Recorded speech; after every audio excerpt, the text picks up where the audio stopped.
Այն բոլոր քրեական գործերը, որոնք ունեն քաղաքական բաղադրիչ կամ այլ դրդապատճառներ, իհարկե պետք է համաներումով, եթե արդեն վճռները կայացված է, դատավճռները կամ այդ լուծումը հաստատ տալու ենք։ Եվ համաներումը, այո, մեծ համաներումը դա մեր ծրագրային դրույթ է։ Բայց համաներումը քիչ է, պետք է հասկանանք պատճառը, այդ ոնց եղավ, որ մի ամբողջ համակարգ սկսեց դակել նման կարգի գործեր։ Սա պրոբլեմը այստեղ է գալիս։ Եվ այս իշխանության մոդելը նաև պետք է փոխվի, որ հաջորդ իշխանությունը եւս հենց մի քանի տարում չմտածի, որ կարելի է այսպես անել։ Ինձ համար ուղղակի մի խայտառակ մի փաստ է, երբ SMS-ներով կարելի է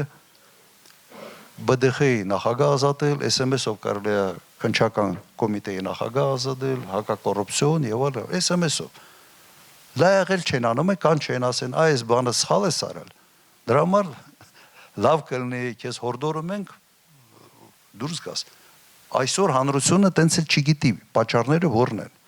Վատ երազներ, կողքից ինչ որ բամբասանքեր, թե ինչ էր, ոչ մեկը պատճառները չգիտի, ոչ SMS գրողն է բացատրությունը տալիս։ Ոչ էլ այդ SMS-ով փախնող է իր պաշտոնական բանից, էլի դիրքերից։ Ոչ մեկը բացատրություն չեն տալիս։ Եվ խոսում է ժողովրդավարության մասին, թափանցիկության մասին,